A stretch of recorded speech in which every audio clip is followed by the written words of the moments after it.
Pensar muda tudo. Desenvolvimento de lideranças, culturas, design organizacional, num podcast para a gente pensar junto.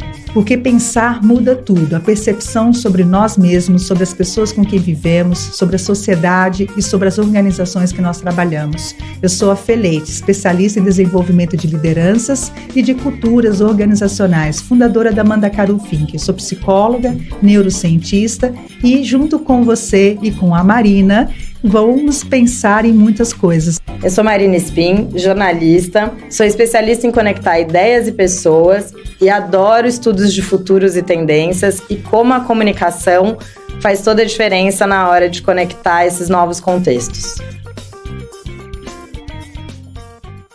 E começar o Pensar Muda Tudo, trazendo uma pessoa que você tem admiração, respeito, confiança, e para o tema que nós vamos falar hoje, que é o ambiente psicologicamente seguro, a gente quis criar para nós um ambiente psicologicamente seguro, trazendo Tâmara Bittencourt.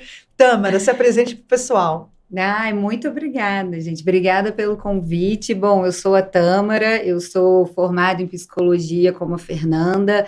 A gente se encontrou aí na vida, né, nos caminhos do RH, trabalhando, né, na mesma empresa.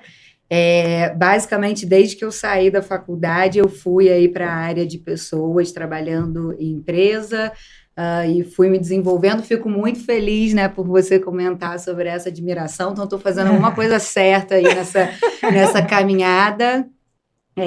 Enfim, e espero contribuir, que a gente tem um papo bacana aqui hoje. Sou agora, ainda mais falando de ambiente psicologicamente seguro, acho importante também que vai ser talvez a primeira vez que eu fale sobre o viés de ser mãe, né? Que eu acho que tem um impacto também. A gente, né, repensa, a gente muda aí o pensamento sobre o nosso ambiente profissional que a gente está inserido. Eu acho que a maternidade traz um novo olhar também. E é a primeira vez que eu falo sobre isso, né? Mais aqui uma conversa mais aprofundada, depois aí de ser mãe da Chiara, né? Que está com 9 meses. Acho que muda muito a nossa hierarquia de valores, né? A gente estava comentando um pouco antes de entrar aqui, quando a gente está participando de um processo seletivo, para quem participa, né? Faz tempo que eu não participo, dono de empresa, mas antes, talvez, o que a empresa te oferecia como A, B e C de proposta, você vai ter um carro, você vai ter o salário X, você vai ter, enfim. Mas quando a gente é mãe, você falar que pode ir embora um pouco mais cedo numa sexta-feira, ganha do carro, né? Gente, tudo se transforma. Não, flexibilidade é tudo, né? E apesar de a gente pode pensar em flexibilidade não só talvez como um benefício, mas acho que é um novo, né, um formato de trabalho. É um novo benefício, uma nova moeda hoje. Não, eu acho que é mais do que benefício, né? É um jeito, na verdade, de você lidar com a tua carreira profissional, é o teu jeito, né, de trabalho. Para mim, por exemplo, é importantíssimo. A gente pode começar aqui, como muita gente que deve estar chegando no nosso podcast agora, a Marina explicar para a gente como esse termo começou a ser cunhado, né? De repente, para nós que somos psicólogas, esse é um termo muito comum em ambiente terapêutico, mas ganhou uma grande proporção no ambiente corporativo nos últimos anos. E aí, Má, traz para a gente um pouquinho dessas informações mais técnicas para a gente poder começar a destrinchar e abrir esse assunto. Esse tema não é um tema novo, não é um tema recente, apesar de estar cada vez mais quente, latente, né? Sendo debatido. Acho que a questão do bem-estar e da saúde psicológica, que é outra coisa, mas está tudo dentro do mesmo guarda-chuva, são assuntos que estão muito quentes. Mas esse tema já é mais antigo. Quem começou a cunhá-lo foi a professora Amy Edmondson, faz uns 20 anos mais ou menos, ela é de Harvard. E ela explica que o ambiente psicologicamente seguro é onde as pessoas se sentem à vontade, têm liberdade para se expressar como são, para serem quem são, sem medo de questionar, sem medo de ser julgada, poder falar o que pensa, o que sente, sabendo que será ouvida e respeitada pelo que fala. Inclusive, também, dentro disso, aí um pouco mais recente, também teve um estudo do Google gigantesco, que é super famoso, que chama Aristóteles, essa pesquisa Aristóteles, que eles entrevistaram, né, fizeram pesquisa entre 180 times de altíssimo desempenho para tentar entender o que esses times de alto desempenho tinham em comum. E não era uma pessoa ultra técnica, não era nenhum gênio, eram ambientes psicologicamente seguros, era um ambiente onde as pessoas podiam falar, que elas se sentiam ouvidas, se sentiam respeitadas, e também que a comunicação era feita com clareza. Basicamente, aí eu quero também que vocês falem disso, o ambiente psicologicamente seguro me parece estar muito relacionado à comunicação. Acho que é legal a Tâmara trazer para a gente, que Tâmara e eu temos bastante conhecimento da pesquisa de clima, principalmente a das mais famosas do mundo, que é do Great Place to Work, que é o GPTW, e tem uma pergunta lá, não, aliás, eles não trabalham com perguntas, trabalham com afirmações. Posso ser eu mesma aqui? E aí essa pergunta assim, posso ser eu mesma na vida? Posso ser eu mesma dentro da minha casa? Posso ser eu mesmo dentro das minhas relações?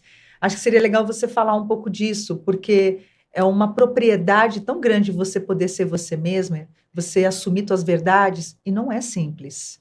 Fala um pouquinho pra gente, Tâmara, sobre isso.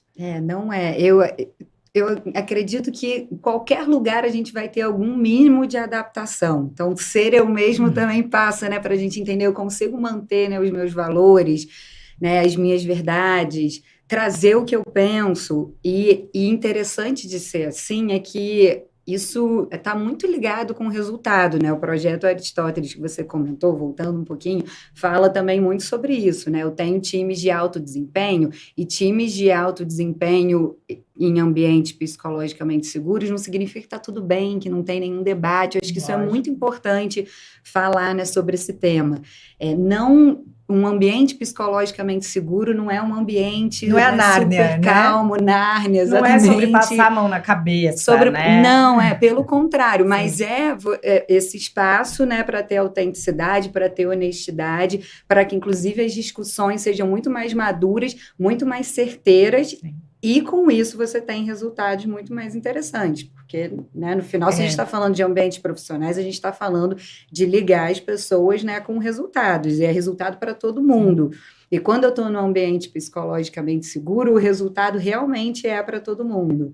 Muito legal você falar isso, porque recentemente a gente passou pelo Dia da Mentira. E a Amanda Caru fez uma produção de um conteúdo falando, a gente mente porque a gente tem medo de ser cancelado. A gente mente porque... Não estou justificando a mentira, mas o cérebro, a amígdala, ela inflama diante de um ambiente hostil, onde o erro ele é condenatório, ele expulsa, você é banido, né? Então, se eu vou ser banido, eu não posso contar a verdade. Isso já é sintoma de um ambiente que não é psicologicamente seguro. A quantidade de edições das verdades, as verdades editadas. E voltando, né, no que vocês me perguntaram, não sei se vocês lembram de um vídeo do Simon Sinek que ele fala que é como bons líderes fazem as equipes, né, se sentirem seguras. Acho que é um, né, dos mais conhecidos dele. E tem um momento que ele explica que isso vem desde, né, dos primórdios aí, né, do ser humano, que a gente precisa estar num ambiente seguro para poder olhar para fora e combater, né, o que está fora. Os perigos do lado de fora. Né? Exatamente, os perigos do lado de fora, que antigamente era, né, a caça, os animais, né, e etc. Que continua sendo a mesma coisa, a gente continua caçando. Exatamente. E aí ele transfere isso para a questão empresarial, que é a concorrência, o próprio mercado, né?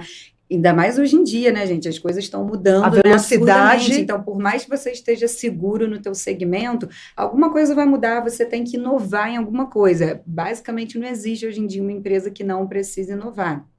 Para eu inovar, primeiro eu tenho que estar me sentindo bem internamente. Se eu preciso perder tempo do meu foco, inteligência e etc., tratando as questões internas, né, a politicagem, que a GPTW também fala, o cuidado, né, não posso falar isso porque vão usar isso, então é melhor eu ir por aqui. Isso é muito ruim, eu pego 100% do potencial de uma pessoa, do que ela pode construir, entregar e inovar, e parte daquele potencial e tempo dela está sendo usado para essa proteção interna.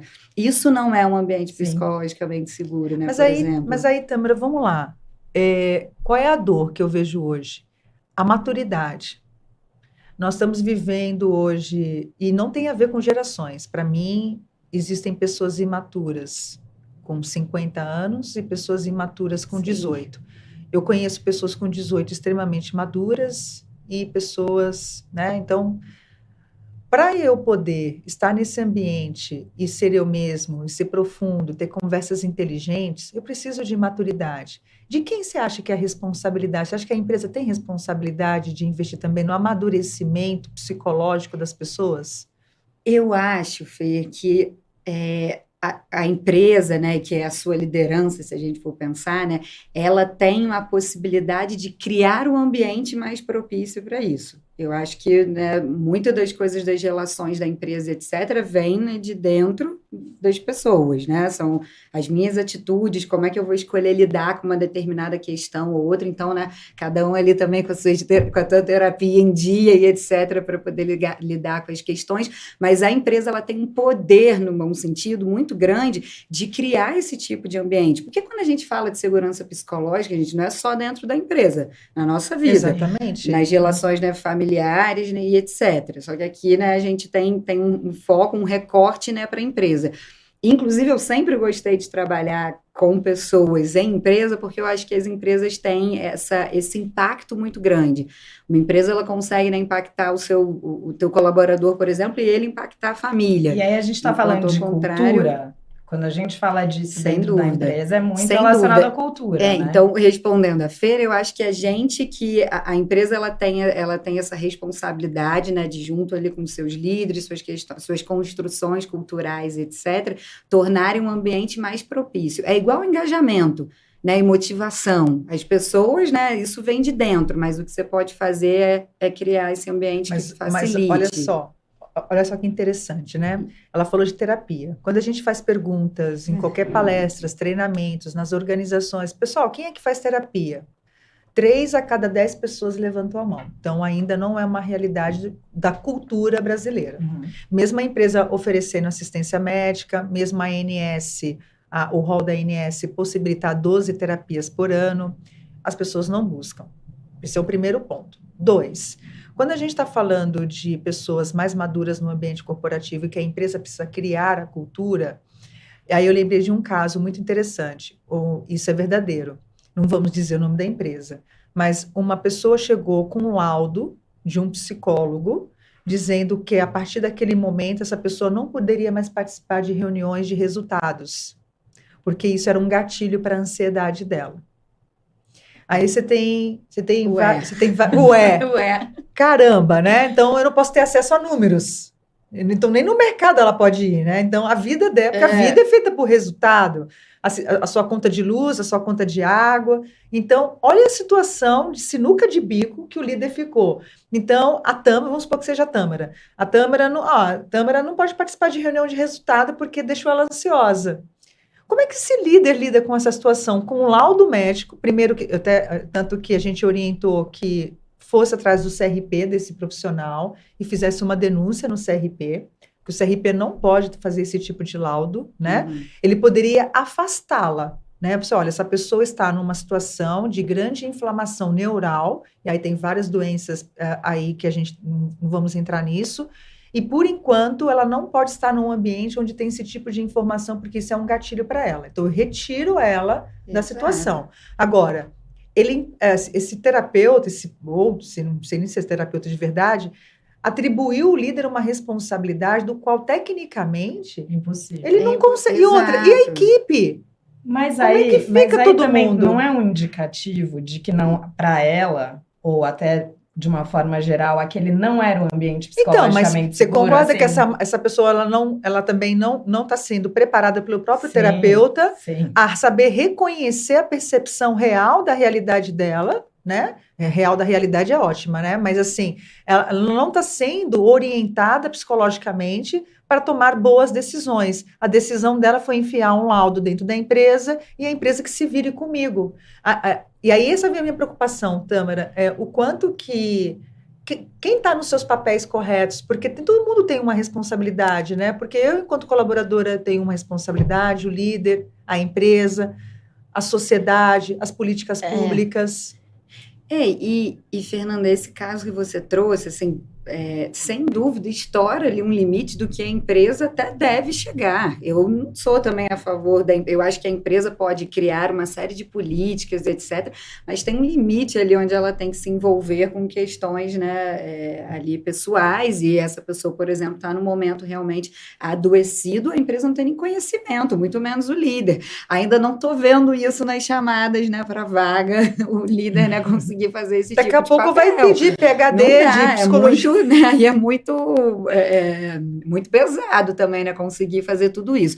O que eu acho como eu disse, a gente, né, pode criar esses ambientes para que isso, né, prospere, para que eu tenha essa segurança. E aí a gente estava conversando até um pouco antes, né, e o que é esse ambiente seguro? O que eu posso fazer para prosperar o ambiente seguro? Ping-pong, né, etc. Vamos tentar aqui, então, trazer o máximo possível no tempo que nós temos, dicas e situações, projetos, ideias para você começar a construir o seu ambiente psicologicamente seguro. Então, com base no conhecimento. E o primeiro, quais são os sinais de alerta que ele não é um ambiente psicologicamente seguro? A gente pode começar aí, né? Isso é os dois lados, né? Ver os dois lados. Eu começaria e mandaria para a Tâmara já. Primeiro são os principais indicadores, né? De absenteísmo e de turnover. Acho que as pessoas irem embora ou as pessoas faltarem, e o volume de atestado médico e o volume da utilização do convênio médico, que é a sinistralidade, e porque a doença não é somente mental.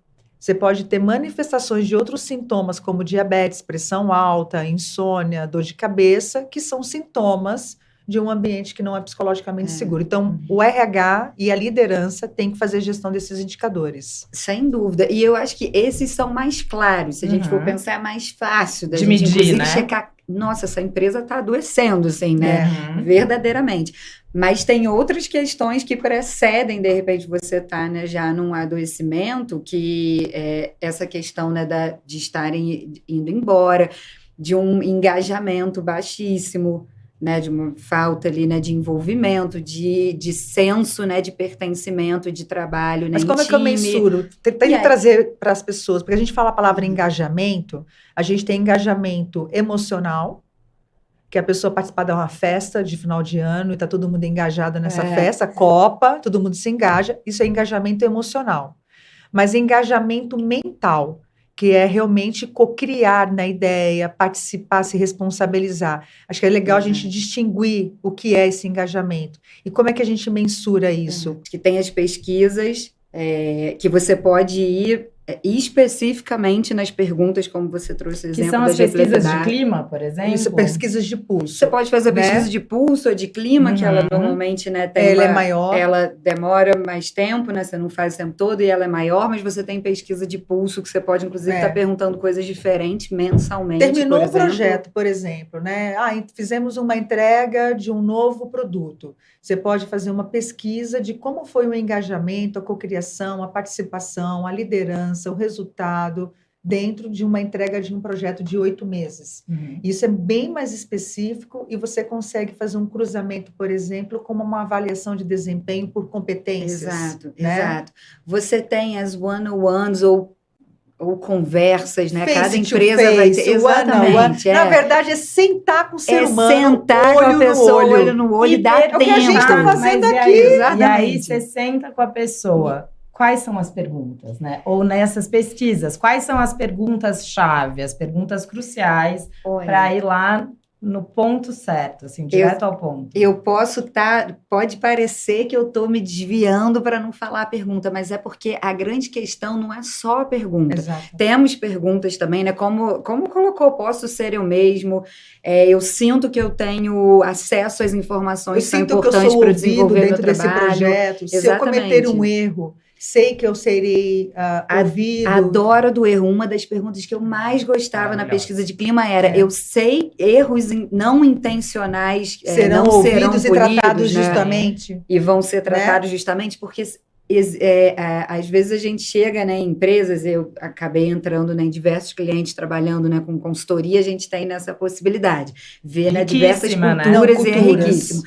E aí você vê as empresas não fazendo essa diferenciação do erro também. Uma pessoa que não tinha intenção e errou é punida de qualquer forma. E aí... Isso causa um estrago, gente. Isso causa, né, um afastamento. Não, isso quebra. Isso quebra. Exatamente. E é interessante que quando a gente está dando treinamento, a gente tenta explicar quais são os erros que são realmente fatais. Porque é o seguinte... Quando a gente está dentro de um ambiente hospitalar e mexe com a vida, e você tem bastante médicos na sua família, e a gente tem um erro da negligência, da imperícia e da imprudência. A empresa realmente tem que ter regras e processos para que esses 3 erros não aconteçam. Como é que eu faço isso? Estudando casos. Terminou uma situação, detectou o erro, traz para a mesa e discute esse erro. Não tentem esconder por detrás da gaveta, eu não vou trazer para a Tâmara, que a Tâmara vai ficar chateada, isso desmotiva. Porque tem muito líder que tem muita sensibilidade ou muito favoritismo e não conta a verdade para o seu colaborador. Olha, aqui esse erro seu, eu estava até comentando, a Marina e eu trabalhamos numa empresa onde uma pessoa esqueceu de colocar o preço no produto e esse produto foi para as bancas, foi um dos maiores erros, e a pessoa foi mandada embora, porque é um erro realmente muito grave, gravíssimo, trouxe um impacto na rentabilidade, trouxe um impacto na imagem, foi uma crise de imagem para a empresa, tá? Além do prejuízo. E além, então, mexendo na rentabilidade. Agora, existe o erro da aprendizagem, eu saber que naquele espaço, naquele projeto, nós podemos inovar. E a inovação, para se chegar na inovação, vai ter erros. Sim. Esse é o erro que nós precisamos produzir. Thomas Edison, para poder chegar na lâmpada X, queimou quantas antes? Só que isso precisa estar combinado, isso precisa estar acordado. E as pessoas não acordam. E aí, de novo, a gente volta para a parte da comunicação e da clareza da comunicação, né? O combinado não sai caro também. Eu acho que é você trazer esse ambiente, é um espaço seguro de comunicação, de troca, de conversa, também dá essa segurança, né? Eu acho que fazer acordos. O que você espera de mim nessa situação? E o que eu espero de você nessa situação? Livraria a empresa de tantos... Aliás, de todas as relações, no casamento, com os filhos, não só as empresas, né, no condomínio, com o seu vizinho, né? Acho que é o Cortella, não, foi o professor Clóvis, né? Ele contando quando ele foi dividir um apartamento na época de faculdade, um gostava de dormir até tarde e ir para as festas, ele gostava de estudar e dormir cedo. E essas 2 pessoas tinham que conviver durante um tempo a partir daquele momento. Então, eles tinham que sentar e fazer acordos. O que eu posso ceder para poder te fazer com que você seja você mesmo, e o que você vai poder ceder para que eu também consiga ser eu mesmo num ambiente onde não é o nosso, mas vai passar a ser. E acho que o ambiente corporativo é justamente isso. Durante 1 ano, 2 anos ou 20 anos, nós vamos ter que conviver. Então, não pode ser do meu jeito a todo momento. E aí, só que eu preciso ter que um jeito exista. E aí, Mari, você estava, né, perguntando, eu falei que eu estava, né, não estava me esquivando, mas é porque tem alguns indicadores, né, específicos, essas perguntas, né? A gente realmente perguntar ali exatamente sobre o assunto, né? Mas tem uma questão muito do ouvir. A one-on-one, ela tem essa... Eu gosto de trazer ela como exemplo, porque a ideia, né, a técnica dela é que o colaborador traga a agenda. Ele saiba que ele tem garantido aquele determinado horário no mês, por exemplo, de 15 em 15, aí cada empresa vai ter aí na sua agenda, e ele traga as questões. Isso é muito rico para a empresa também, até para entender a empresa que faz, né? Para a empresa que faz. E, gente, de novo, não precisa, né, chamar de one-on-one. Às vezes vocês fazem isso já, nem sabiam, por exemplo, desse nome. É o cafezinho, a grande questão é ter o tempo e o ouvir. E uma escuta ativa, pra gente, né? Uma escuta inteira. ativa, senão a gente também só fica nas perguntas, que são importantíssimas. E não precisa ser de 1 hora. Líder, para de achar que para sentar com uma pessoa, ter tempo de qualidade, eu preciso de 50 ou 60 minutos. Às vezes, 15 minutos bem feito. 5 minutos bem feito. Parei tudo, tirei o celular da minha frente. Eu estou olhando no seu olho.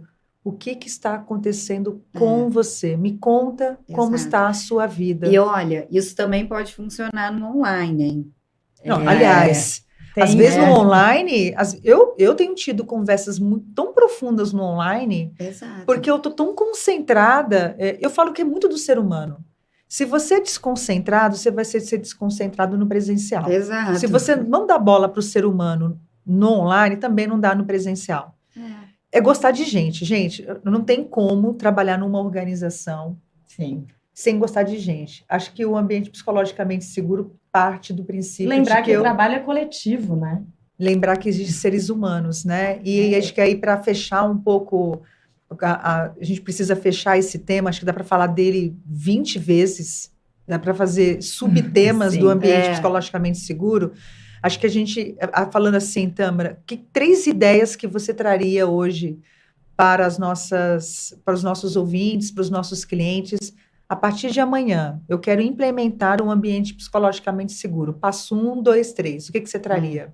Primeiro, paciência, né? Porque não é algo... Eu acho que sempre a gente tem, né, que começar, mas não é algo, né, do dia para noite. Paciência natural, sem medicação.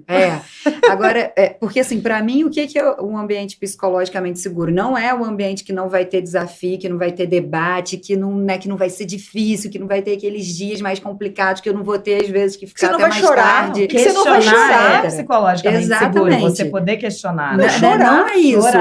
Chorar escondido no banheiro. Exatamente. Chorar, eu tô chorando, tô mal. Mas talvez a diferença seja, eu posso chorar, de repente, na frente das pessoas e mostrar que aquilo, por exemplo, me emocionou. Então, tem a ver com poder ser eu mesmo, né? Ter essa questão da autenticidade, ter honestidade. Esse seria o 2.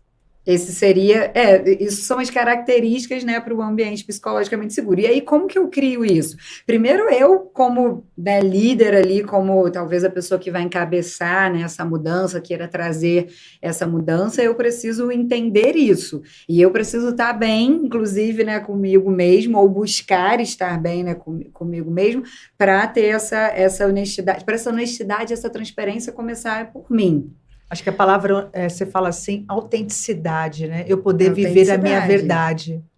Lembrando, gente, claro que todo mundo se adapta um pouco para cada ambiente, né? Não é a gente deixar mas isso é inteligência social, exato, né? Exato. Eu preciso compreender de adaptação. Hoje. E tem um outro ponto também, você ser ouvida, ouvida, não necessariamente quer dizer que tudo que você disser será acatado, né? Assim, eu acho que é importante colocar. Mas aí vem a maturidade, né? Porque, não é ser afiliativa, não é que eu estou no ambiente psicologicamente, então todo mundo concorda comigo, não, é o discordar, a Chiara faz tudo o que quer, não ter problema. A Chiara, né? Não, talvez quase faz, o Pedro também não faz o que quer. O pai faz.